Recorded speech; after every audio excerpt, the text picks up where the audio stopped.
Coming up in the next hour, we follow the story of the two men being charged with cutting down the UK's most photographed tree. We find out why a street in Japan is being closed to photographers, and we look back at the huge aurora display. The big question this month asks why photography is often expected for free, and we discuss some of your input on the subject. We then vent a few travel frustrations before looking at some new products, asking, does the world really need them?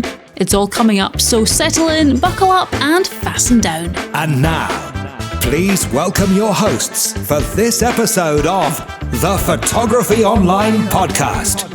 A man who takes so many shots, he has a repetitive strain injury in his shutter finger. It's Harry Martin. I'm glad you said finger. And a man whose biggest fear is that one of his photos will go viral because he's not been vaccinated. It's Marcus McAdam. I've got a natural immunity. And here to keep them both in check, it's Ruth Taylor. Yes, it is. Welcome back to our podcast. Welcome to the June podcast. My name is Ruth, host of the show. Both shows, this podcast and of course the main Photography Online as well. You're very welcome. We're here trying to hold it all together. Marcus, have you managed to kind of sort yourself out? Are you ready to actually speak? Of course I am. Why would you even ask that question? I was hearing various noises just as we were getting ready, but anyway, it's all good. It's just a sign of my age. It is. Marcus is here anyway. Marcus hasn't... When were you in last, Marcus? A couple of months ago? Seems like a while. I lose track of time, to be honest. I mean, when you get to my age, time is irrelevant, basically. If you wake up, it's a bonus.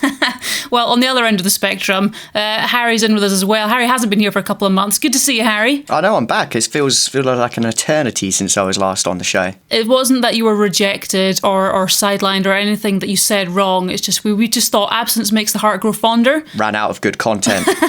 Well, yes. Last time you were on, Harry, you were a mere boy, and now you're a man. Yeah, I mean, look at this moustache flourishing for those of you that can see me. Yeah, this is why we're very glad always that it's a podcast. But anyway, loads of great stuff coming up. Everything you just heard there in the intro. We're going to launch right on into it, I reckon. We're going to look at some stories that have been making the news, photography-related stories. Got quite a few today. Starting off with one we actually mentioned a few months back. This is kind of local to the UK, but people might have heard of this elsewhere as well. A couple of blokes who basically chopped down one of our iconic trees in a national park. We did mention this. Allegedly. Two men have now been charged. Marcus, you found this. What's happening? What's the latest update? Yeah, so as you rightly said, for anybody who's not familiar with the story, this was the UK's most photographed tree, although how you keep an official record of that, I'm not quite sure. But it's a very famous tree. It's stood since the late 1800s next to a particular kind of U shape in the horizon at Hadrian's Wall. It's been featured in many movies and it's kind of been immortalised in calendars for many, many years. And even the name where it stood was named after it because it was called Sycamore Gap. So the more clued up amongst you will know that this is a sycamore tree and it was in a gap. So it attracted millions of people every year to the area. So it was a significant tree, and I can't remember exactly when it was. It was towards the end of last year. It was mysteriously cut down in the middle of the night. So people woke up to just find this tree felled and lying on its side. So there's been a long-going investigation. 2 people have been arrested, a guy called Daniel Graham, who's 38, and another guy called Adam Carruthers, who's 31. Now, when I first heard that name, I used to have a boss called Alan Carruthers. So I thought, that's it, it's him. But no, similar name, but different person. They're both from Cumbria, which is an area that's not too far away from the tree. So I say guilty as charged, just because they live not far away. Proximity. Yeah, but they appeared in court on the 15th of May, and they've been charged with criminal damage to the value of £622,000, 191. Whoa. So that's almost $1 million. And I don't know how they worked out that value, but I guess it's probably in lost revenue to the National Trust who own the land. So Daniel Graham has pleaded not guilty. And Adam Carruthers was my boss. Adam Carruthers has entered a no plea, which I say it's just smacks of guilt. That's guilty, yeah. When this first happened and the tree was cut down, I know they initially arrested or at least had a couple of suspects. So are these the same people they initially had sort of ticketed for the... I think one of them maybe, and I think the other one probably not, because when my recollection is that one of the original arrested people was a lot older. Very old, yeah. Whereas at least 45. One was a teenager, as I recall, quite a young teenager, and one was like almost grandfather age. Yeah, these two are different then in that case, because these are 38 and 31. But anyway, when I was doing my research to find out a lot about this, there's this fantastic photo of them either arriving or leaving court, and they're both dressed in smart suits and ties, but with balaclavas. And you've got to look it up. In fact, Ruth, we need to post this on the Facebook page. They look like sort of Spider-Man's lawyers, because they're kind of like sharply dressed, but they've got these kind of balaclavas over their heads. It's a fantastic photo. But anyway, one of them's pleaded not guilty. The other one has entered a no plea. What would be the word after that? A no plea verdict? Yes. No, a verdict's what the judge hands down. A no plea... a no plea plea. A no plea, yeah. A no plea plea. Yeah, so one of them's entered a no plea, and we're waiting to find out, the next court date, I guess. But it'll be interesting to follow the story. But on the positive side, new shoots have started to emerge from the stump, which is obviously the only thing left. But this is what amazes me. They've got seedlings from the original tree, which they're growing in a lab as a backup. Wow. In case the stump fails to emerge new shoots. But what difference does it make? A sycamore tree is a sycamore tree. Does it matter that the seedlings are from that specific tree? Why don't you just get them from a tree that's half a mile away? What difference does it make? Yeah, it's heritage, isn't it? Yeah, people will know. Yeah, but who's going to know? That's what I'm saying. No one's going to come up to a tree and go, well, that doesn't look like it's got the right genetic makeup from Sycamore Gap. I think because of all the news stories around about it, there's going to be so much publicity, people asking where that tree's come from. Why didn't you take it from what's remained? But anyway, there's new life coming, which is exciting. The iconic view might actually become an iconic view in another, how long do sycamore trees take to... So it'll be 150 years, yeah. Yeah, that one was 130 years old, so we've only got 129 to go, and we're back where we started. Oh, well, excellent. Well, from one iconic view to another, this is another news story that we found. This is other side of the world, over in Japan, to do with Mount Fuji. Harry, you've had a wee look at this. What's happening here? Yeah, well, it's supposedly an iconic view, and I have to admit, I've seen plenty of photographs of Mount Fuji, but there's a view in particular where Mount Fuji rises behind basically a supermarket store, and the summit of the mountain appears behind it. And for many years, it's been a real hotspot for photography and snapshots for tourists. Now, it's in a little... right, so my pronunciation of this, of course, is going to be terrible. It is Fujikawa Jujuchiko. I love the accent. Well, I felt it would be very wrong to really put it on. So what they've decided to do, and I think they have now finished and completed the works, is to essentially erect about a 2.5 meter high black mesh netting fence blocking off the view, because what was happening were people were blocking the road, parking all over the place, trespassing into people's gardens. They were clambering onto nearby rooftops, and there was a dental practice just next door. People were, blocking all the car park for that, clambering on the roof of that building, all in order to get this iconic shot. So you kind of think, sometimes we get issues here on the Isle of Skye with people just pulling over at the side of the road for a photograph, but at least they're not climbing on my roof to photograph the water. Well, you say that, Harry, but do you remember a few years ago I had a French lady, and there's no significance that she was French or that she was a lady, in fact. I had a person trying to climb in through my window. Oh, yes. Because they had booked accommodation with a similar address to my one and were convinced that they were staying there. And when I told them at the door that they'd got the wrong address, she failed to believe me, and so went round the back and started climbing in an open window. Yeah, that is... You wouldn't do that anywhere else, would you? What? Only in France? Well, maybe we don't. Cultural differences. But anyway, we digress. Back to Japan. Yeah, so they have now finished this high black mesh netting in order just to close everything off, and it was just getting ridiculous for local people. They've even put in other measures just relating directly to Mount Fuji, limiting the number of people along the trails up towards the summit, stopping people walking at particular times. They're now estimating that sort of that area of Japan is going to receive or is going to surpass something like 32 million visitors for this year and next year, which I think Sky this year is supposedly set to receive about 1 million visitors, and we're getting, grumbles from local people. So just imagine that multiplied to 32 million people. It's kind of quite mind-boggling to think that number of people visiting locations such as that. So you can easily understand why it was becoming such an issue for them. One thing I don't understand about that, though, Harry, is like you, I had never seen that photo before. And so everyone's saying it's an iconic shot, but you would have thought if it was that iconic, we would have been aware of it. But when you look at it, you kind of go, why would you want to take that photo anyway? I mean, it's a photo of a shop, and not a particularly attractive one at that, just with a mountain behind it. I mean, why? I think we're probably of the generation of not posting sort of snapshots like that on Instagram and Snapchat and that sort of thing, which is probably where it's gained its popularity. Whereas to us, it's not a photograph, but for many people, it becomes an icon of social media and influence, I suppose. It's the two icons, isn't it? It's Mount Fuji in the background and what apparently is Japan's iconic filling station / supermarket in front. And you know me, I like a bit of man-made in my images. So obviously it's very popular in certain parts of the world. Obviously hasn't made it over here like you. I hadn't seen it on any social media or anything. It is very, Japanese, this sort of scene with the supermarket. And the supermarket chain is called Lawson.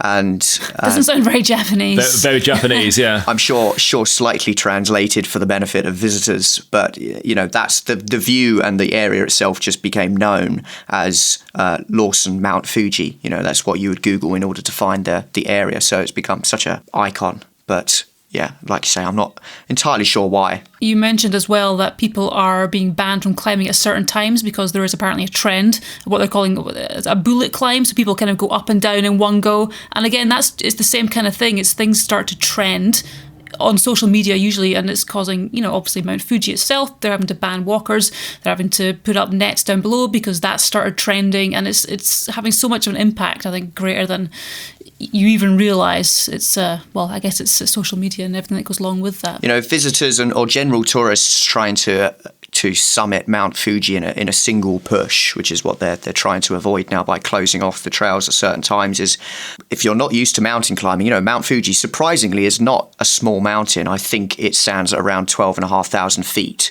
So you're reaching the height of some of the significant summits in places like the Alps and the Rockies, or higher in some places. Well, it's the highest point in Japan. So when you say not surprisingly, I would say that you'd expect it to be tall, wouldn't you? Well, yes, maybe to us, but I think there's going to be plenty of visitors that think, yeah, sure, we'll go for an amble. Like with Ben Nevis here in the UK, not in the same realms of altitude, but still a significant undertaking. People go, we'll just have an amble up the highest mountain in a particular country, not really realising. Maybe as a result of this iconic photo, people think there's a supermarket halfway up. Or at the summit. But it's what they do, like you say, in Scotland, it's what they do when they realise somewhere is popular. For some reason, there's an automatic assumption that it's simple enough to do. That's popular, Ben Nevis is popular, locations up here, we'll just head up. And we've seen people ourselves woefully unprepared, and obviously Mount Fuji is enormous, but there is an assumption in your head that because something is trending and popular and on Instagram a lot, that it's inherently doable, which is a danger. Another iconic display that does not come around very often, but came around a couple of weeks ago. We mentioned this on our live show a couple of weeks ago, Photography Online Live. The biggest aurora display that has ever happened for the last 30 years. Really rubbing salt in the wounds here. I know. As I said on the live show, nobody in our team managed to get out and get even one image here for various reasons. Not that they tried and failed, but they actually didn't try. But it did happen, and plenty of other people got plenty of fantastic images. Tell us about it, Marcus. You never made it out, did you? No, well, I think out of the tried and failed or didn't bother trying, it's definitely definitely better to not bother trying. so at least we didn't get a shot because we didn't try. That's not something to put on a t-shirt, I don't think. Marcus's non-words of wisdom. But anyway, when it actually happened, this is on May the 10th. And when it actually happened, it was all over the news, and they were saying it's the biggest aurora display in a generation. And then they were saying 20 years, and then some were saying 30 years. Having done some research for what I'm about to talk about now, there's lots of scientific journals that are saying it's the biggest aurora since records began 500 years ago. Wow, really? I mean, we could say it's the biggest aurora display ever, but certainly since records had begun. But it was so big that it was visible or recordable. There's a difference between visible and recordable. It was recordable from India. My God. So that's down at 26 degrees. If you imagine that the same happens in the southern hemisphere, because we always talk about the northern lights because of where we are geographically in the world, but exactly the same happens at the South Pole as well. So if you think of the same thing happening on the southern hemisphere at the same time, assuming that reached as far up as this one reached as far down, you've basically got 70% of the surface of the Earth where it was recordable from. And that's pretty impressive when you think about it. I saw images from the desert in Namibia, so somewhere I myself was sat waiting for astro shots last year, and a photographer I know there recorded the southern lights arcing over the dunes, this amazing red colour. And I just thought, no way, this is some AI generated shot, because there's no way it could have possibly reached central Namibia when you see that on a map from the South Pole. But sure enough, that's where it was being recorded. It's unbelievable. Yeah. I mean, because where we're based in Scotland, we're northern Scotland, we get fairly regular aurora displays here. And we seem to be roughly where the normal cutoff point is. So if you're anywhere north of the Isle of Skye, then you can generally see them quite regularly, even though they might not be that impressive. But as you go further south from Skye, it becomes much more of a rarity. And this was visible, right down throughout the UK and well down into Europe. So you're talking about Spain. I mean, like I said, it was visible from India. It was certainly visible from Florida in the States. And Florida is the most southerly of the lower 48. So that just goes to show how strong this was. But if you did miss it, like us, whether it was for reasons like cloud or just because nobody told you about it, then there is hope, because the sunspot, which caused this massive burst of solar activity, is still there. And the sun takes around 27 days to rotate on its axis. And so if you add 27 to May the 10th, we get to June the 6th. And so when the sun rotates and the same sunspot is pointing towards Earth, then there's a chance that the same thing will happen or a similar thing will happen. It can't be guaranteed, but according to scientific reports, that sunspot's still there at the moment. So it only has to last another 10 days or so, and it will be pointing back towards Earth. So if you did miss it, there is another chance that you might get it. So just keep your eyes open around June the 6th. It might be a day early, it might be a day late, but around that time. And the good news is that the moon will be out of the way as well, because at the moment we've got a full moon. So we're talking about a couple of weeks' time from now. Okay, so the podcast comes out June 5th. If you are one of the people that listen to the podcast, as soon as it comes out, then you've got a day, possibly tonight, possibly tomorrow night. Run, get outside. Run, exactly. Get outside and look up. Yeah, stop listening to us and wasting your time. No, listen to us while you're waiting for the lights to show up. That's the way you do it. This is the joy of a podcast. You can listen and you can look at things at the same time. Well, then you might fall asleep and then miss the northern lights. Not if you are talking, Harry. No one falls asleep when you're talking. Oh, well, there we go then. Which is a beautiful segue. Well smoothed over. Into a moose on the loose, Harry. What's all this? Well, I mean, I had to look at this just because of the news title. It sounds like a cat in the hat story, doesn't it? Moose on the loose. Unfortunately, it's not a particularly cheery news story. It's an incident of a photographer that was unfortunately killed by a female moose trying to protect its offspring.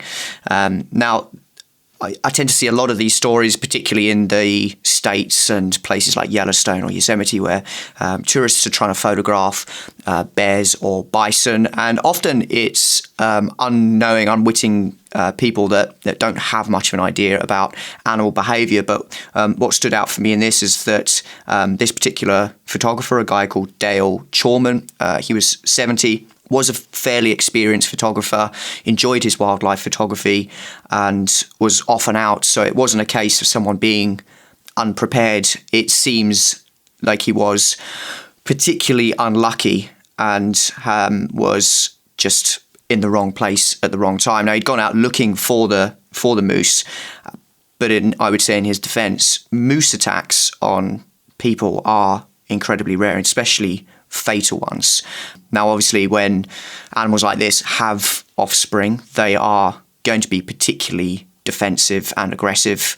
My worst sort of fear is often bumping into, say, a brown bear, grizzly bear with cubs. That's one of the most dangerous situations. I used to live in the Rocky Mountains, so it's not something you find on the Isle of Skye. I was going to say, do you have any of those near you? Just to point out.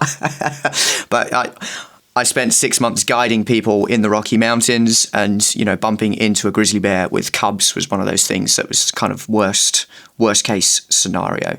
If you've never seen a moose, they're the largest species of deer in the world. Now, they'll easily reach just under 2 meters at the shoulder. That's the females, so this is the one that's killed the guy. The males will be even bigger and weighing probably half a ton, something like that. So I can't describe how big they are when you see a moose for the first time. I remember seeing my first moose as it stepped in front of my car on a backcountry trail in Canada, and I thought I was seeing a horse on steroids, a great big Shire horse. It was towering. I was driving a large pickup truck.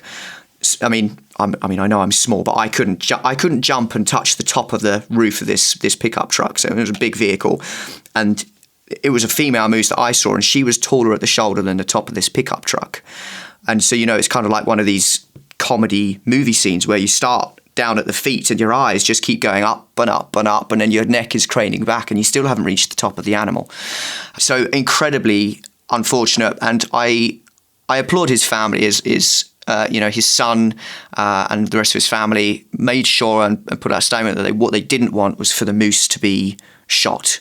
For killing this guy. That's the last thing they wanted. The moose was just protecting its offspring, doing what came naturally.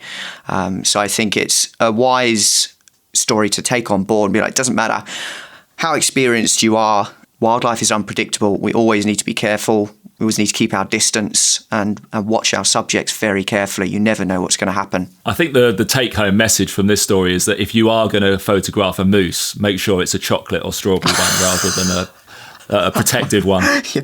There's no danger's going to happen to you there. I've got no response to that. Yeah, well, on that note, I think it's time to move on to our next feature. The big question. It's a question, and it's big. Yeah, so this month's big question, we were asking, why is photography so often expected for free? Now, again, as usual, we put this question up on our socials a few days ago just to give you guys a chance to chip in, have some input. So just going to read a couple of the comments that came in before we hand over to Harry and Marcus. A couple from Facebook. First of all, this is from Robbie. He says, it's a bit like the concept of owning a truck and people asking you for help moving things. They just see it as the convenience of it and don't realise the effort behind it. This one is from Mark Seymour. He says, sadly, I think the days of the pro photographer are numbered. With the advent of the mobile phone camera, digital artists and AI, now everyone thinks they're a photographer and have little or no concept of the knowledge or skill required to produce good photos. Demand for pro photographers is falling as more and more amateur get friends to do shots for them. That's weddings, things like that. I think the only demand in the future would be for photographers in a niche market, which is slightly depressing. Over to Instagram, Paul Ralph says, I think it's because people only think that you just stand, press a button and out comes the perfect picture. I don't think people realise the behind the scenes work that goes into it, not to mention the time and effort of learning the art of photography. Plus, a lot of people now just use their phone to take photos and don't understand the difference between a phone snap and a professional photo. Ian says one of the worst at the moment are local news outlets. They all want content but aren't prepared to pay for it. If they don't get it for free, they simply don't report on news or events.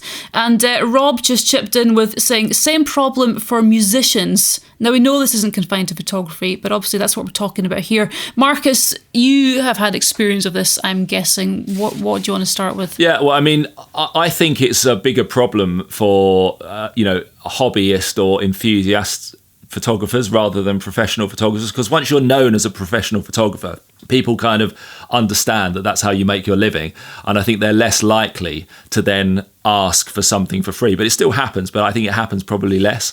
But I remember many times before I was making a living from photography, but I still had a reputation as somebody who, had a half decent camera and could take a half decent photo.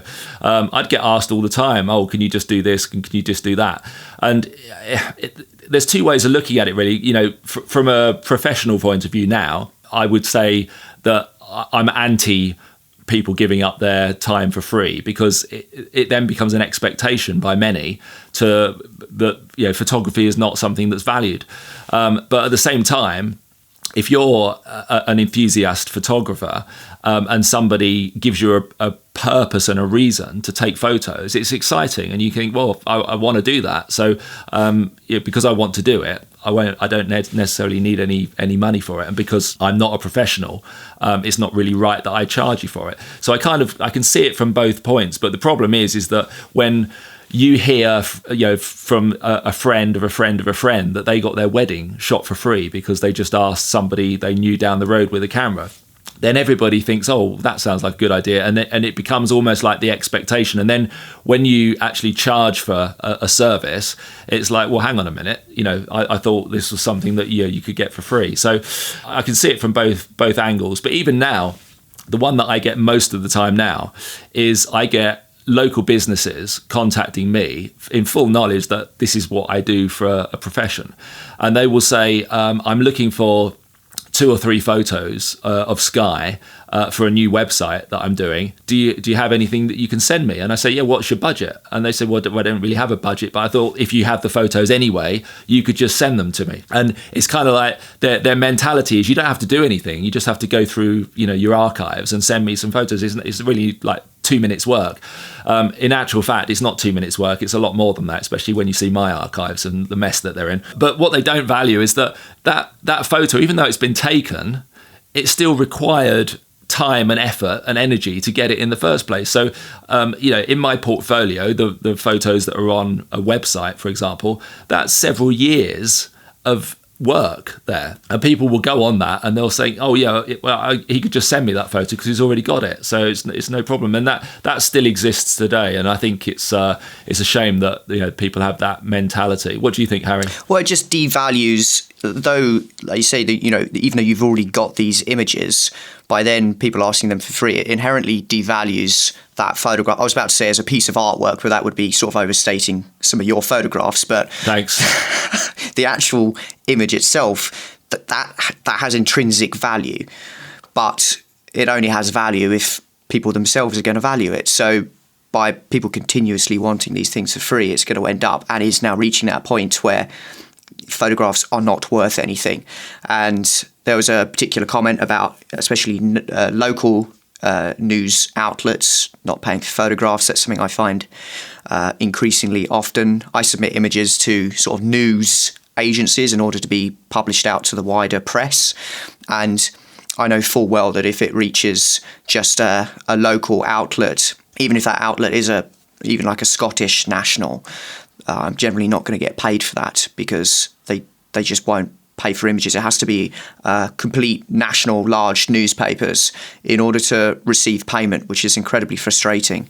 Okay, so it begs the question, why do you do it then? Because for the effort of me having already taken a photograph, I don't go out specifically shooting this, and for me then emailing it to a news agency for it to be featured, that in itself doesn't take me a lot of time, and I can then earn, £50, £100 here and there as images are then passed on. So in itself, I can earn a little bit of pocket money, which is all it is, from nothing extra from already having those images. But I think you just want the attention personally. It's nice seeing your name in print. But that's the thing, is the justification so often for asking for your photos for free. And well, you go back to the example that I've just used of a local company approaching me saying, have you got any existing photos of landscapes or sky? We'll credit you. And it's like, I don't care if you credit me or not. What difference does that make to me? I don't care. Yeah. So being paid with exposure, which, you kind of think, oh, great, I'll just fill up my bowl this morning instead of putting some cereal in there as I did. I'm going to fill it up with a bowl of exposure. Great. That's really filling. But do you think that half the problem is the fact that photography now being largely digital, it takes away or reduces the value of a photo? Because let's just pretend that digital photography doesn't exist. People wouldn't then be approaching me saying, could you just send us a few examples of photos that you've taken? Because that would require me getting negatives out, making prints and sending something that's tangible, and therefore it has a value. Whereas because it's digital, it's just ones and zeros, I can just email that, and it's almost like the mentality that all photos now are just ones and zeros. They're not actually a tangible product.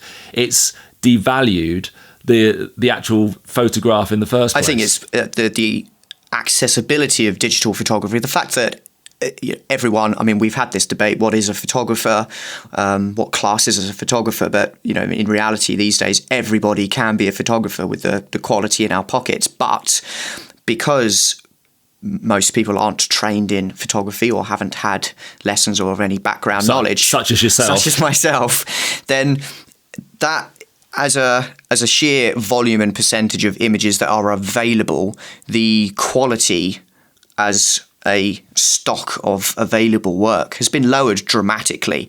So most images these days are snapshots and recordings. And so I think, in essence, it should make good professional photography more valuable. But it's strange that we're seeing almost the opposite in that because photography is accessible, people think that anybody can do it and produce good results, which obviously just isn't the case. It takes a lot of skill in order to be able to craft something that's got a bit of meaning, that is well lit, and etc., and is processed well. So because everybody's just got access to something doesn't necessarily mean the quality is going to go up. Yeah, I see people all the time with very good camera gear taking very bad photos. And that's just because they're standing in the wrong place, or they're photographing something in the wrong light.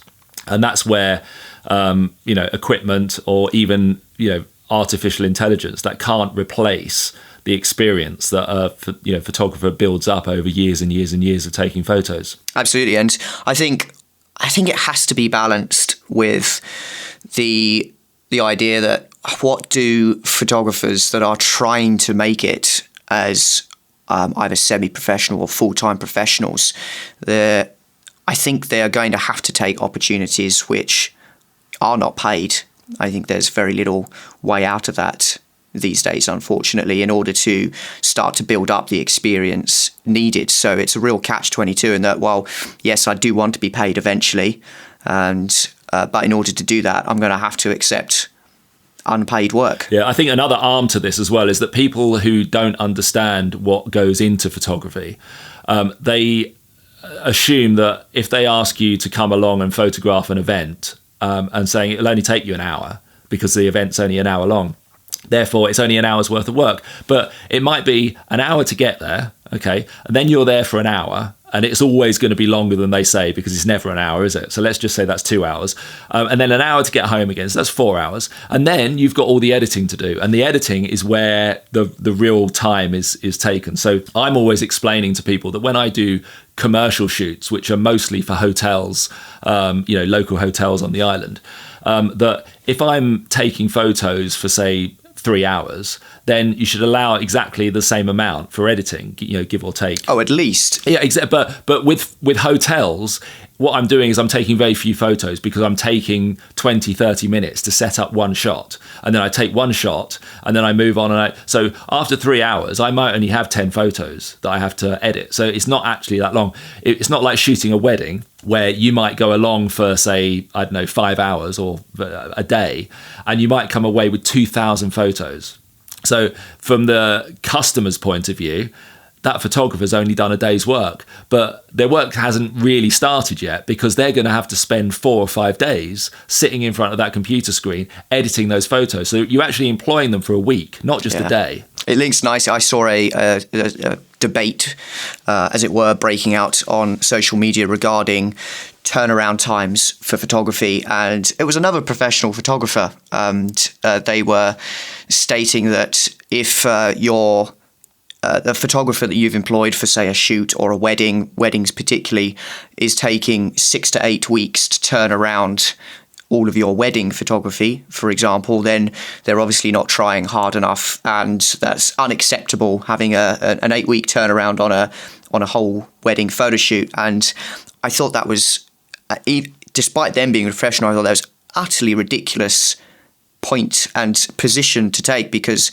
they surely should understand the amount of work that, sure, if I'm only photographing one wedding a year, I might be able to turn that work around and get it out to the client within a couple of weeks, assuming I haven't got any other commitments on. But as you say, it's not just the editing. You've then got to sift through at least 2,000 images, pick out the best ones. Processing wedding photographs in particular takes a long time, smoothing out all the blemishes and cloning people out if you've got hands in the wrong place and all sorts of things. So I would expect that. I mean, I got married last year, and having a turnaround time of 8 to 10 weeks on the photographs I thought was completely reasonable. I was surprised how quickly I got my images. Well, imagine how much touching up would have been necessary on your face, though. There was not too many close-ups. Do you think some of the frustration comes from the fact that people want, I'm talking about this specific situation, people want their images quickly so they can, again, put them out. It's like news stories. They want them to go out quickly. The events happen now. Here's our images. And they kind of expect that immediacy, which is not practical. Oh, absolutely. We've got this culture of instant gratification, haven't we? So, going back to Mark's talking about if digital hadn't been invented and we were still shooting analog, you're obviously not going to be able to get all of that film turned around and shots processed and delivered and printed in 36 hours. It's completely unrealistic.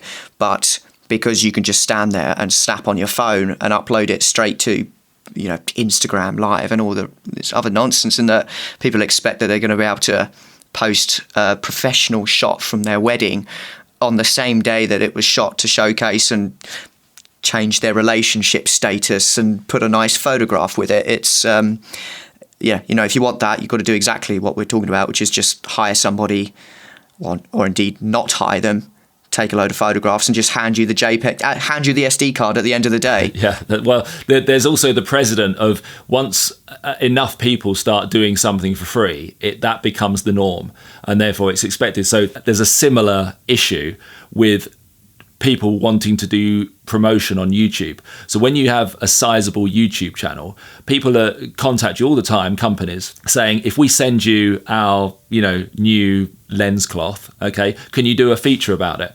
And it's like, no, I can't do a feature about it because that's going to cost you money. But because 9 out of 10 people on YouTube will do a feature for free, it becomes expected that everybody does it for free. And so it's just a shame that the people who are doing all this stuff for free, they're kind of lowering the value of the whole industry. Yeah, exactly. I think it's we'll very quickly get to a point of being able to make money from purely taking photographs is almost going to be a non-existent industry. Yeah, we'll just start shooting on film, Harry, and then you've got a niche market, and you've cornered the only bit that can't be touched by AI. Yeah, well, it is a good point. Well, if you guys have got any more comments on this, obviously, like I said, the social media posts are still up on Facebook and Instagram. Do feel free to put your opinions down in there. We always love hearing from you. Next month, we're going to be asking the question, is digital medium format worth it? So quite a niche question, but again, one that I think will attract quite a lot of comments. And again, we'll put this up on our socials. So have a wee think about that and look forward to hearing from you. We want to take a minute as well, just before we move on to our next feature, to say a special hello to some of our listeners who are tuning in from all sorts of unexpected places. I mean, we've got the usual places which we love, but unexpected places. We've got a couple of listeners listening in from Macau. So hello if you're listening over there. I don't know if I pronounced that or not correctly. Barbados, 2 from there. We've got someone from Kyrgyzstan listening in, someone from St. Lucia, Now, this could be holiday goers, possibly not Kyrgyzstan, but St. Lucia. Someone from Botswana, Harry, I know you love Botswana. And 3 listening in from Mauritius. I'm just imagining 3 people out there at a pool, sipping and listening to the podcast. But if you're any of these, we just want to say hello to you. And if you're listening from anywhere else, unexpected, get in touch, or anywhere at all, just get in touch. We love hearing from you guys. embassy2photography.com. You can head on there. There's various ways of getting in touch with us on there. If you're listening on, obviously, the various podcast platforms, there's comment sections in some of those, and YouTube's another particularly good one as well. So hop on, let us know. If you've been watching the show as well, you'll be aware that we have been doing a fair bit of travelling recently. I say we, I mostly mean Marcus. Harry's been away as well. Harry's just back from Ireland.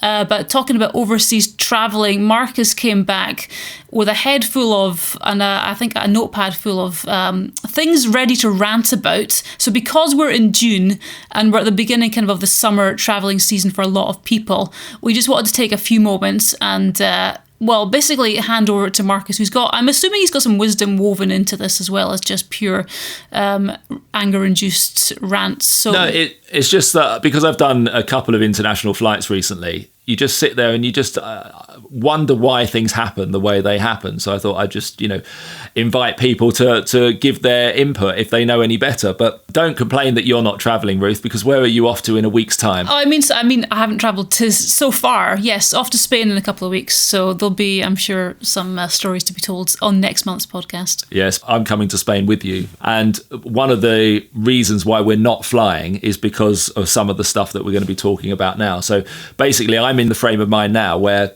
if I have to travel and I don't have to fly, then I won't fly because it's just such a pain in the backside. So let's start off with CT scanners at the airports. Now, this is only relevant to film shooters, so obviously it has relevance to me. But traditionally, when you go through airport security, all your bags and belongings would have gone through an X-ray scanner. Most of those are film safe up to a certain degree.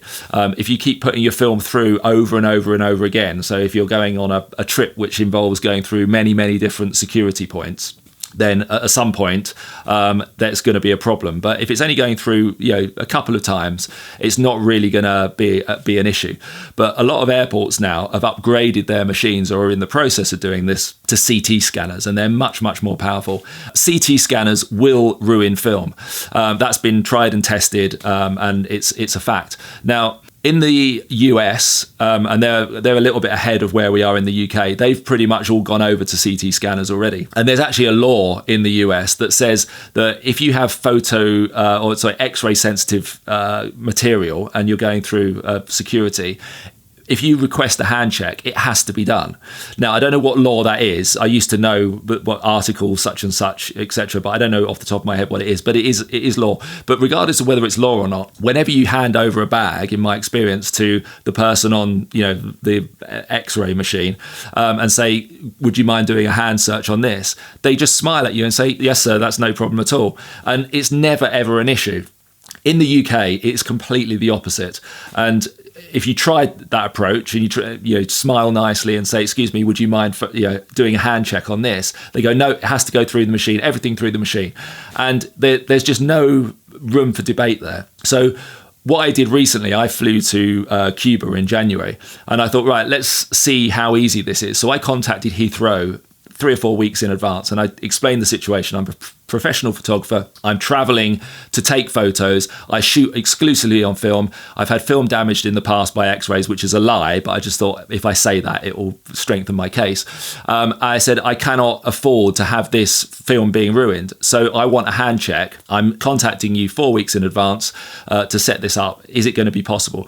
And the chain of emails that I had to go through, going higher and higher up the command chain at Heathrow. Eventually, I got to someone and they said, "Okay, these are the details we needed," and they needed my address, phone number, email, flight details, passport number, photo of my passport, everything except my inside leg measurement, basically. And I provided all of this, and they said, "Okay, security have been notified, and when you get there, just make them aware that you've had this conversation, and they'll hand check your film." So got to security expecting it all to go smoothly.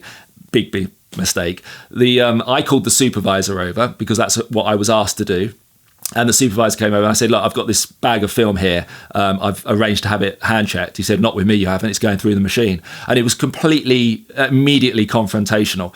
And I said, well, I've got an email saying that you're going to hand check it. And he said, well, I haven't got an email. So I said, well, I've got it here so that you can read it. And I handed it to him and he went, well, I haven't seen it. And I said, well, you've seen it now. You're holding it. So you've seen it. And he said, yeah, but I haven't got it in my email. And I said, well, have you checked? And he said, not today. And I said, well, can you go and check then, please? Because according to this, they've sent a copy to your email. So he went off. And of course, I'm standing there for nearly half an hour because they're dragging their feet, and it wasn't busy. They could have hand checked this in a minute and I would have been through the other side, but they were trying to create as much hassle as possible.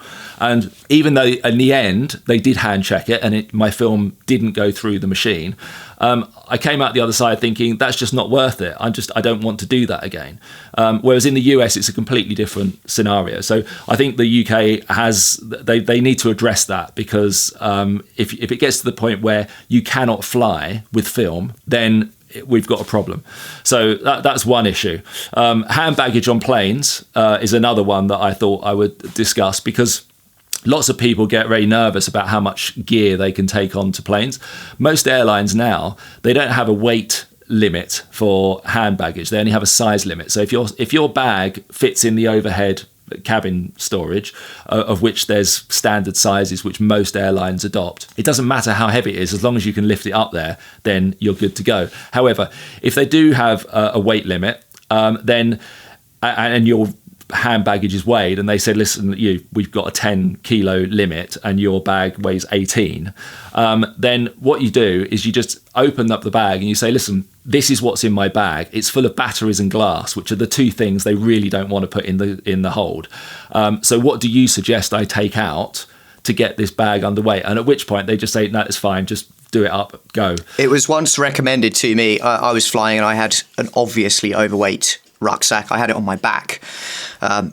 It is a good tip. If you are asked to, as soon as you approach the checking desk, take your rucksack off and put it at your feet so they can't see how big it is. It's a little thing, but it's got me out of trouble a couple of times. So in relation to you, Harry, did they just think that's massive? Well, any rucksack looks big on me. That's the trouble. But I had this, photography bag on my back and it was quite bulky. It was the right size, but I knew it was overweight and I was flying to the States and they said, I'm sorry, sir, we're just going to have to weigh your rucksack. I said, no, I did it at home. It's fine. It's underweight. And of course they did believe me, so I had to weigh it. And it was full of, I had binoculars in there. I had telephoto lenses, cameras, batteries, all the rest of it. And I said exactly that. I said, look, none of this can be checked. What do you suggest I do? Because this is not going to work. And they just told me, well, take out the heaviest lens, put it on the camera and put it over your shoulder. And you can go through security like that. They don't mind.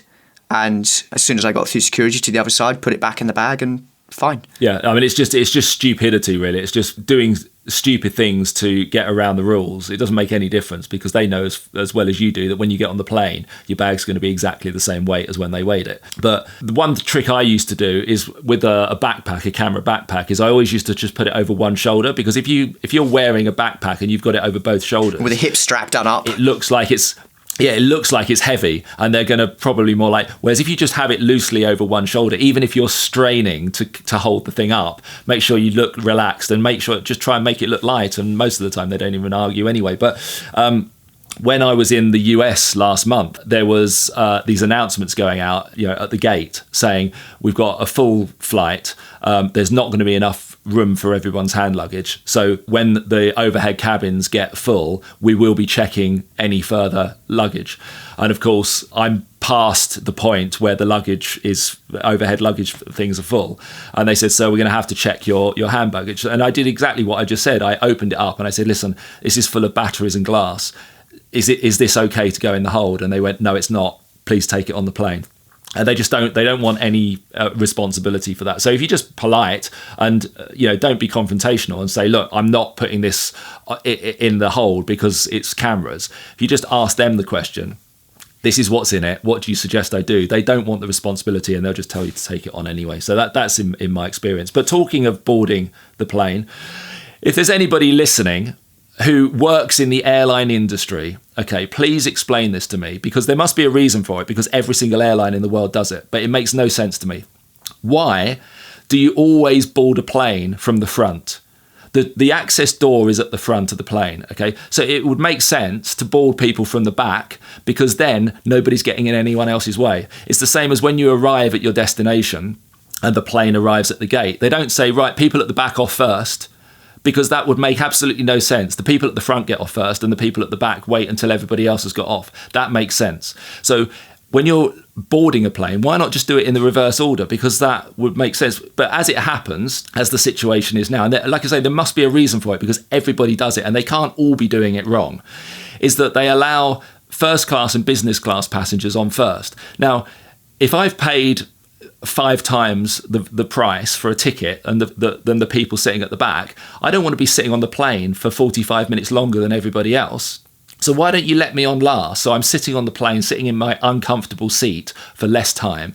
And that way, when you are sitting down in business class, you haven't got all the people banging you in the head as they walk past with their bags over their shoulders, trying to get down to economy. It makes absolutely no sense. And every time I get on a plane, I wonder, why do they do it this way? But they all do it, and there must be a reason. So if you work in the industry and you can tell us what the reason is, then please get in touch, because I would love to know, because I've sat there and I've tried to figure it out and I can't. This is why you don't sleep. It's why I try and avoid flying, that's for sure. We've got actually, there's quite a long list of rants here, but I think we might end up going extremely over time. Why don't we split this? And it's still going to be summer next month. If you're back in, Marcus, I think we'll come back onto this and move on with photography related things. A few comments from you guys about the last podcast, actually. Thank you again to everyone who gets in touch about this. Real Useless, I'm not sure what his real name is.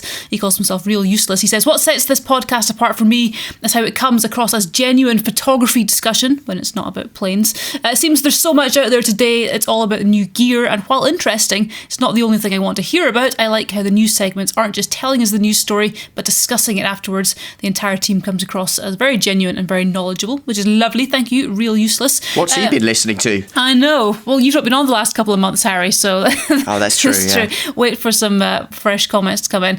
Steve Moorvale, this is just regarding last month's podcast. He says, another great podcast. I shoot wildlife mainly, so there's been times when I've used the crop to get the subject a bit bigger in the frame. We were talking about what is the point of in-camera cropping.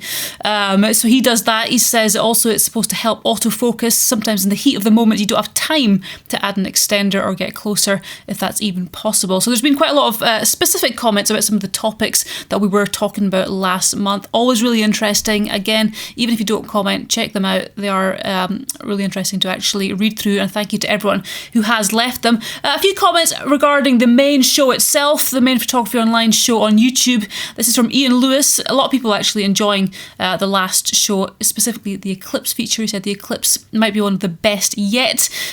Zadok West saying, great watching the suspense unfold to deliver an unprecedented Eclipse experience. Tim, the trip to Texas for the Eclipse was truly remarkable. And then we've got Kevin, who's having a bit of a bad day, I reckon. He says, nearly half the episode on the overhyped, overshot and ridiculously boring Eclipse was needlessly wasteful. Luckily on YouTube, you can skip ahead. So thanks, Kevin, for balancing it out. That's the voice of someone who missed the Eclipse, isn't it? Well, the thing is, what it does show is that you just can't please everybody all the time. Absolutely. And the pirate cats, he says, what is it with the Welsh bashing? If you don't like our country, then don't come here. Now, I'm confused by this because, yes, we mentioned it rained in Wales, but there was zero Welsh bashing going on. We had a good time down there. There was no more Welsh bashing than when we're in Scotland and Scotland bashing, or when we're in England and England bashing. I mean, that's just us, you know. But I think it's someone who's clearly very patriotic, and you know, we probably mentioned that the weather was bad and mentioned Wales in the same sentence, and they've just taken great offence to it. But we love Wales. Just glad I don't live there. Oh, you had to add that. Well, listen, thanks everyone for getting in touch anyway, and do please keep the comments coming. We do enjoy hearing from you, both for the main show, for the podcast as well. We are going to move on with our next feature. What is the point? The point. What's the point?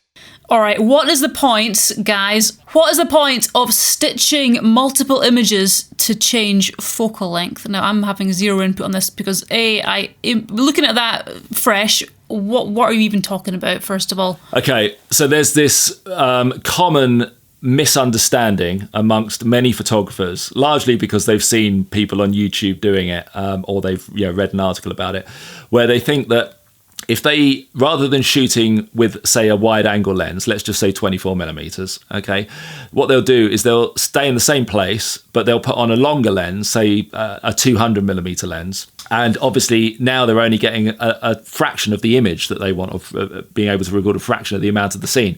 So they'll take several photos, and it's called stitching a panoramic stitch, but they have to do several rows. So with a 200 millimeter lens, to get the same photo that you would have got on your 24 millimeter lens, you might have to do 3 rows of 6 photos. So you go across the top and you take 6 different exposures, then you lower the camera and you do 6 along the middle, and then you lower the camera and you do 6 across the bottom. So you end up with 18 photos, which you then put into Photoshop, Lightroom, whatever, merge them all together, and they wrongfully think that they've changed the perspective because they've used a longer lens. They've compressed the scene, so they're saying that this is the way to take the shot but get more compression. And as we've told people over and over and over again, focal length does not change the compression. If you're standing in the same place, it makes no difference. So what you're doing is you're basically spending a lot of time taking an identical image to what you would have got if you'd just taken one photo with the 24 millimeter lens, and you're getting nowhere because you end up with exactly the same photo, but they've convinced themselves somehow that they've changed the compression of the image because they've used a longer lens. But if you just use your eyes and look at a comparison, you'll see that it's exactly identical. But with the latter option, where you've stitched all these photos together, you're probably going to have bits of cloud or bits of water movement if you're shooting at the coast, which don't quite line up properly. And so there's that as a negative point. And there's also the time that it takes. I mean, not only to shoot 18 photos, because this is all going to have to be done on a tripod with the camera being moved slightly between each one. So even to take the photos itself is going to take, minutes rather than a second. And then you've got to, do the laborious task of putting all that into the computer and lining it all up together. And it's all for nothing. So have you come across this, Harry, before? No, I think I have seen an example of it on social media somewhere, but I can't say I particularly noticed it. That's probably because a lot of the people I'm following and looking at their work don't engage in that sort of style of editing. But yeah, like you say, I don't. What is the point? It's more work. There is no point. That's the whole point. That there is no point. But the common understanding is that there is a point, but there isn't. That's why we're discussing it. So there's one particular person on YouTube who I won't bother naming. They did a video not too long ago where they were standing on the coast and they said, I love this shot here, but rather than take it on a 35mm lens, I'm going to use my 70-200 and do 3 shots, because what that's going to do is it's going to pull the mountains much closer. Well, it doesn't pull the mountains much closer, because once you've put 3 shots together, you've pushed them further away again. So you're back to where you started. And I was just watching this with my head in my hands thinking, why is nobody understanding that this is exactly the same thing? You're just getting from A to B via C, D, E, F, G, rather than just going from A to B. Are you getting greater detail from it, though? Yes, you are getting greater detail from it, but that's not the reason why they're doing it. So if someone said, right, okay, rather than taking this scene at 24mm, I'm going to take 6 photos with a 150mm lens because I want to blow it up on the wall and it needs to be 6 meters wide, that's a valid reason to do it, because you're increasing the resolution. But that's not the reason they're doing it. They're doing it because they're saying, I'm going to make the mountains bigger because I'm going to use a longer lens. But what they haven't realised is that when they combine all the photos together, they're making the mountains smaller again, and they end up exactly where they were to begin with. So is that any different, just playing devil's advocate here, to say creating a panoramic stitch? You're trying to get everything from, say, right to your left all the way around to the right. So rather than shooting at 10mm and cropping it into a 2x1, 3x1 format, the way to more to get a better version of that shot is to shoot it at 50mm, but just take 3 or 4 shots left to right in order to maintain the size of elements within the frame. Okay, no, so not to maintain size of elements in the frame, because if you take the shot in one go, say using your example at 10 millimeters, and then you crop the top and the bottom off of the photo to make it panoramic, say a 3:1 ratio, you'll end up with exactly the same photo as if you do it the latter way you just said, with a 50 millimeter lens and combine the shots. But what the advantage with the latter way is that you end up with a much bigger file size.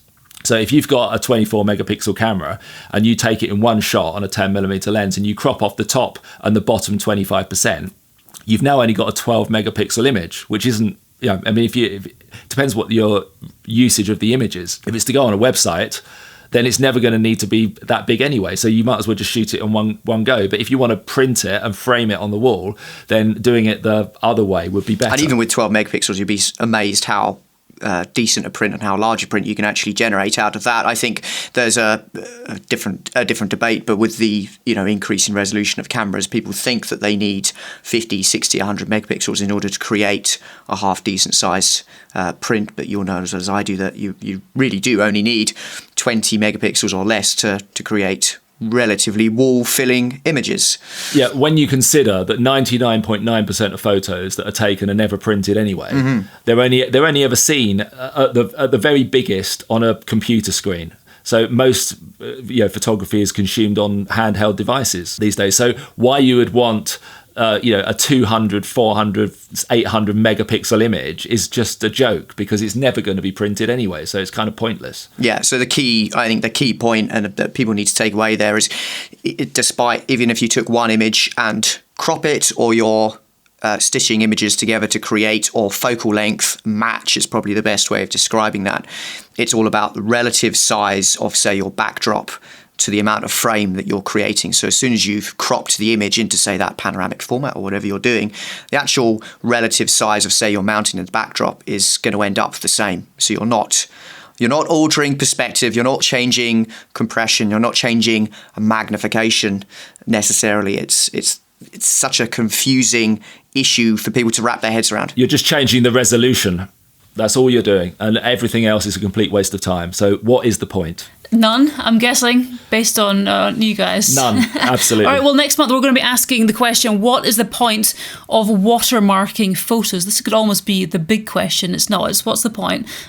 So I'm sure there's lots of strong feelings. There's certainly lots of strong watermarks out there, and a lot of feelings on either side. So that's what we're going to do next month. We're going to move on to our final feature. Does the world really need this?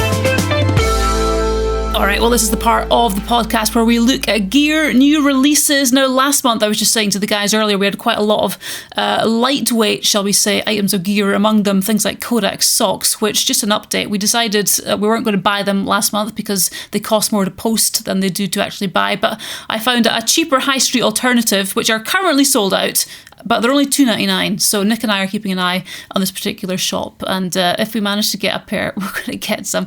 We'll update you on that. Anyway, we've got a bit more quality products that are out in this month's Does the World Really Need This? Starting off, Harry, with a pretty exciting announcement. What have you got? The Canon R1, which has been eagerly awaited by sort of tech savvy and your sports and wildlife photographers for ever since the advent of Canon's mirrorless system.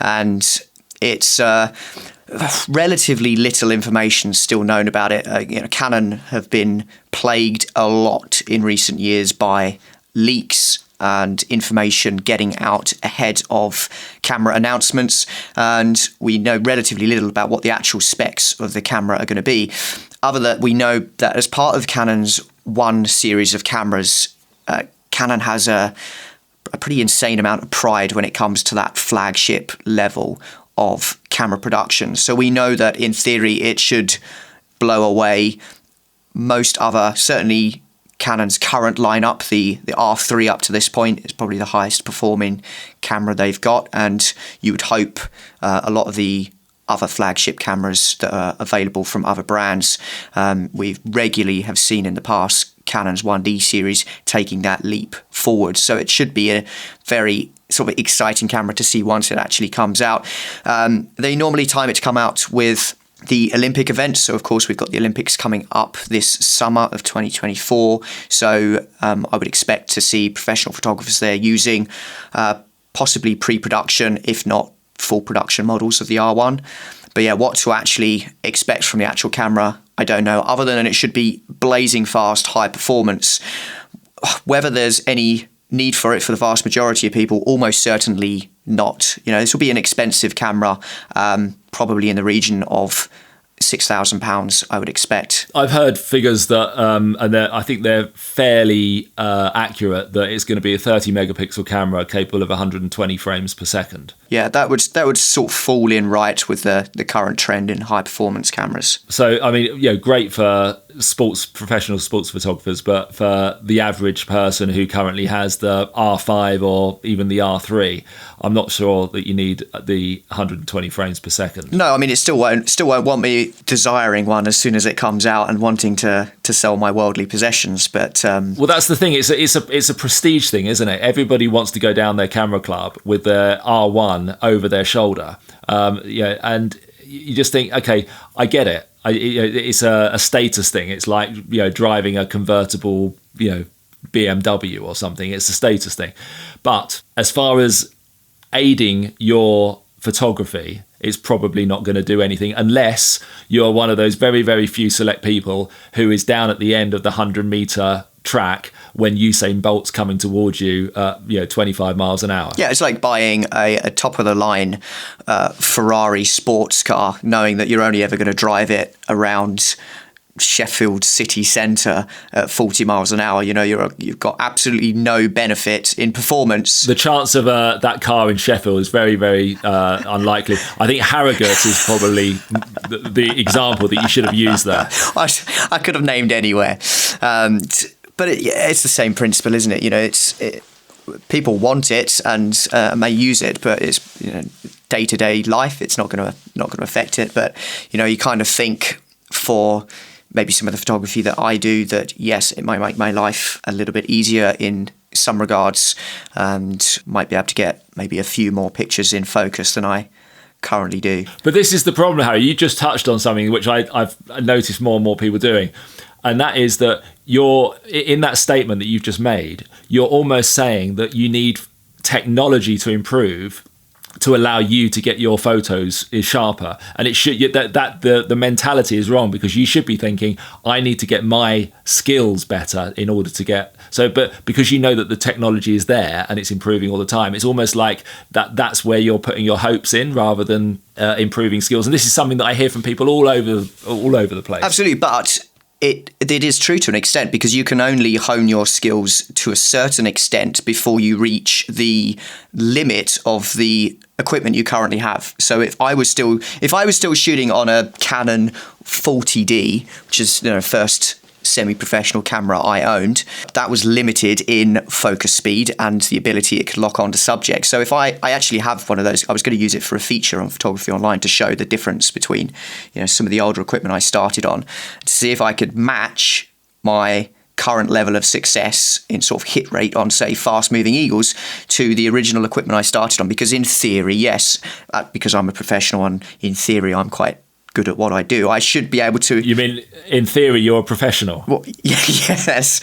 It shouldn't matter what camera I pick up, but that's not true. You're always going to be limited by equipment. You can't ask Michael Schumacher to jump in at Fiat 500 and go and win the next Formula One race or Le Mans 24, because the people, even if they're slightly less skilled, they're going to win in the Ford GT40 because it is better, it's higher performing, it has better technology. So I get your point, but it's still, the validation of better equipment improving your skills is still true, isn't it? My point is in the attitude, not the reality. So if Michael Schumacher was in a better car than everybody else, so Michael Schumacher had a Ferrari Formula One car and everybody else had a Fiat Uno, then Michael Schumacher wouldn't need to be a good driver because he could beat everybody without being a good driver. That's my point. But if you're a photographer and you're relying entirely on the technology improving in order to improve your photography, then you're never going to get anywhere, because you should be evolving your skills as a photographer regardless of what's on the horizon with technology. That's all I'm saying. It's a difference in attitude. All I can think of now is race cars going around a Michael Schumacher in a tiny little Fiat. Speaking of tech, there is another brand new camera just come out. Marcus, what have you found? Yeah, so this is the Fuji GFX 100S Mark II. So the GFX 100S has been out for 2 or 3 years now, I think. So they've just basically upgraded it. It's £6,999. That's the confirmed price. So I don't know what that would be in dollars, because that's about $8,000. But cameras tend to be a little bit cheaper over in the US than they are here. It's still got the same 102 megapixel sensor, so there's no upgrade on that. It's 8 frames per second, which for a medium format camera is reasonably fast. Its video capable is 4K at 60p or 8K at 30 frames per second. Now, Harry, do you know anybody who is shooting video 8K? Well, I mean, I do, but they are, professional videographers for the BBC Natural History Unit, not your everyday consumer photographer. There are professionals now upscaling or shooting everything at 8K to future-proof their work. But, for the stuff that even we do, for example, 1080 is still absolutely sufficient. There's no equipment available to play back in 8K at any reasonable, affordable sum. Well, exactly. So that's my point, is that all these new cameras, they're all bragging about the fact that they're 8K, but what's the point? Because nobody can shoot that anyway. So, but it is future proofing, because we'll reach there. You saw how quickly 4K was uptaken. But it's all. Yeah, but 8K has been around for 3 or 4 years and it hasn't taken off yet, because people just don't. People, like I said, people consume content on handheld devices. You don't need 8K to do that. You don't even. I mean, 1080, like you say, 1080p is fine. Okay, there's a very few people that will use these benefits, but for 99.9% of people, we don't need 8K video. We don't need 120 frames per second. So it's almost like the camera manufacturers have got nowhere to go now, because they're just pushing. They can't improve the high ISO performance. They can't improve other areas which would be useful to us photographers. But they are improving in other areas where we're never going to be using that anyway. So I'll carry on with this GFX 100S Mark II upgrade. Apparently it's got access to improved AI-based AF. What? No. That sounds sexy, doesn't it? So it can now recognize human faces, eyes, animals, birds, cars, bikes, planes, trains, and drones. Drones? Why would you want to take a picture of a drone? This is my point. They're struggling. All the camera manufacturers are struggling now because they can't develop the cameras in ways that we would want them to develop them. And I don't even know what those ways are. We've got cameras now that are perfectly sufficient for anything we could ever want. And they're just developing this in areas that are never going to be utilized anyway. Why would you ever want to take a picture of a drone? I mean, it's absolutely mind-boggling. So it's got a high-performing X Processor 5 engine. I mean, I don't know what that means, but it sounds great. I'm putting my name down for that. It's got 422 10-bit color. Do you know what that means, Harry? Not really. No, and neither do I, and I don't care. It's got pixel shift, so it's a 102 megapixel camera, but with pixel shift technology, you can have a 400 megapixel file. Yeah, that's too many. It's ridiculous. Just forget all of this, Fuji. Just make the camera cheaper and get rid of all this nonsense. 8 stops of IBIS. Well, that is useful. Yeah, okay, that's useful, but just get a tripod. I mean, it's a problem solved.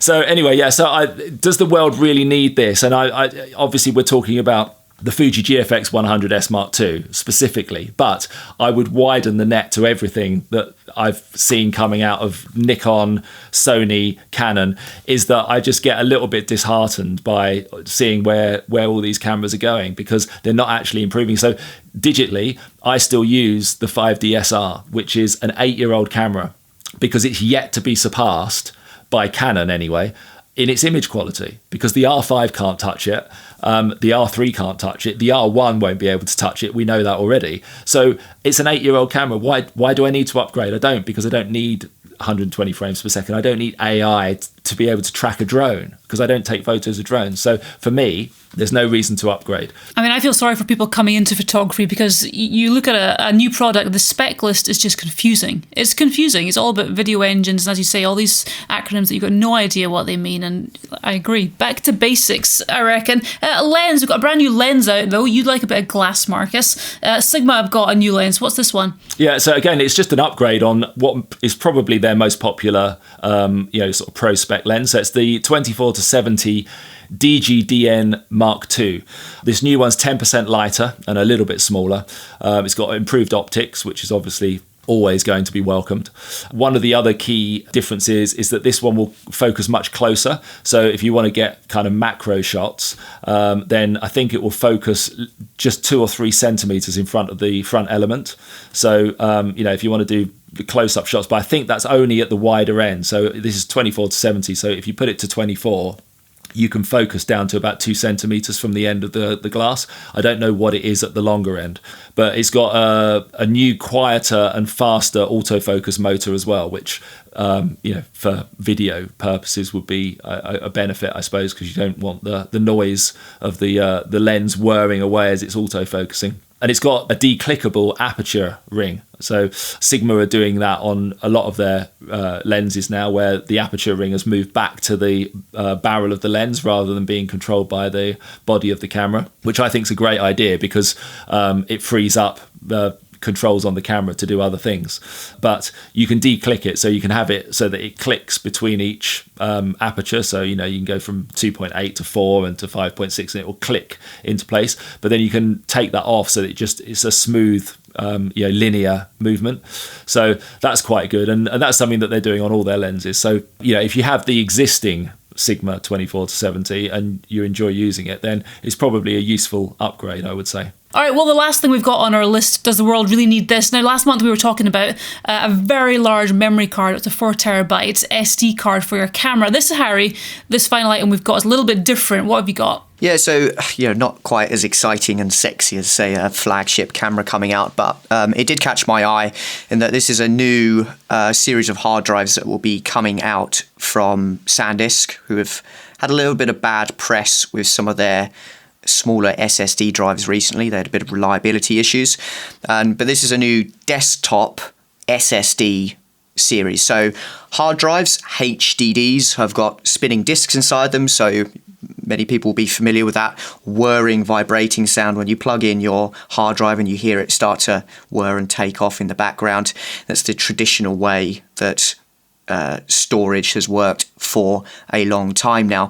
SSDs have no moving parts in them. It is solid state storage. It's much more reliable. There's no moving parts. It's also much, much quicker to access the information on the hard drive. So for photographers and particularly videographers, having SSD storage is the pinnacle, really, because the speed at which you can access and use that information on your computer far outstrips having a traditional hard drive. Up to this point, however, we've been limited by the size in terms of storage of SSD drives. Pretty much only been able to get 4 terabyte SSD drives to plug into your computer. And Sandisk are now bringing out a new series of desktop versions which start at 4 terabytes but will also be available in 8 terabytes, and hopefully by the end of the year a 16 terabyte solid state desktop drive, which is quite a big jump forward. So they will be expensive. I think they start, or certainly the 8 terabyte, the middle version, is going to be around £600. Probably roughly the same in terms of dollars as well. So certainly not cheap pieces of equipment, but whether there's a point to them, I argue. Well, it'll be good to store all that 8K video that we shoot. Well, exactly. But I mean, so this is, for you guys, I don't do a huge amount of the video editing, but being able to access and quickly bring video into, say, Premiere Pro, Final Cut, DaVinci, whatever you're using, having it accessed from an SSD drive is such a massive boost in performance and being able to edit and do stuff quickly. Yeah, I mean, you say that. I mean, when I'm editing video, okay, the one thing that I notice is that if you haven't been playing any content for a minute or more, the hard drives will go into power saving mode. And then when you press play on the computer, you can hear them all going and running up to speed again.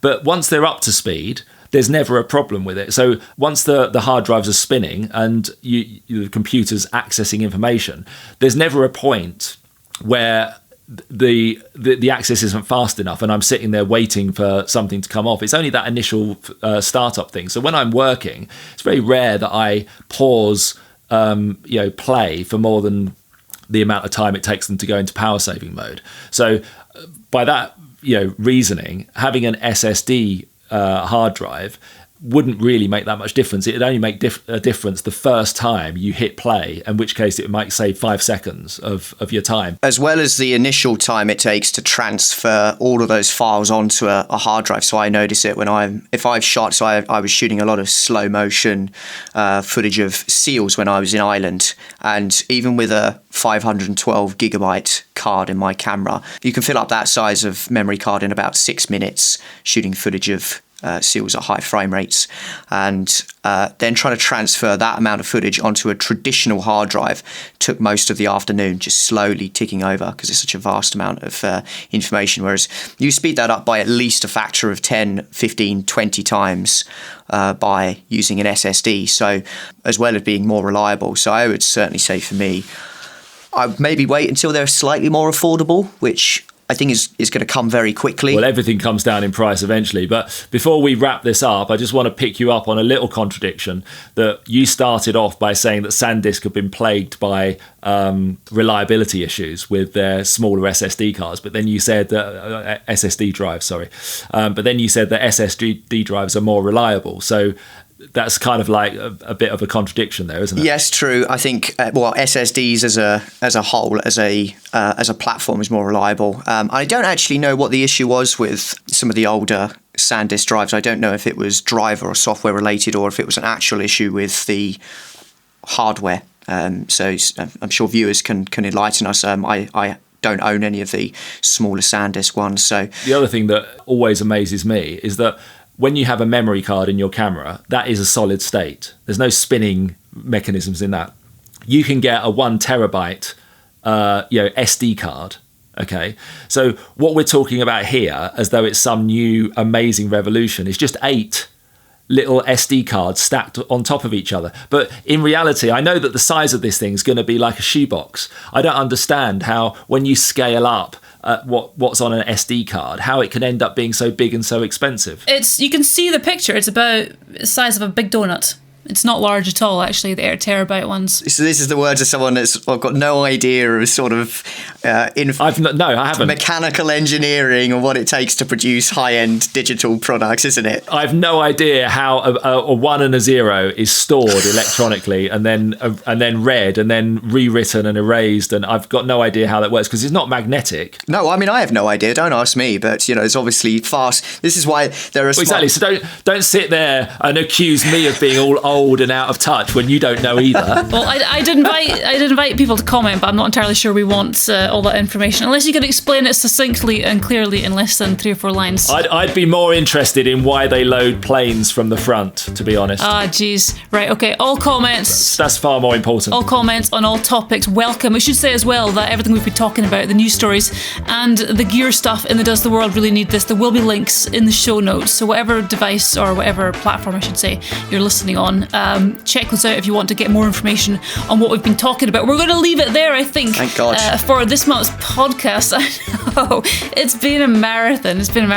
So coming up on our next YouTube show, Main Photography Online show, we are carrying on with our National Parks Challenge. We are on day 6, so getting very close to the end of the challenge, and be interested to see what's happening there, whether or not we think they're going to actually be able to be successful. Essential camera skills, it's intro to wildlife. Harry and I actually filmed this one together, so that's a really, really interesting one. If you've never shot wildlife before, I'll give you some basic tips. How to photograph strangers on the street is our special, and it sounds slightly creepy, but it's not quite that creepy. Although James is manning this one, isn't he, Marcus?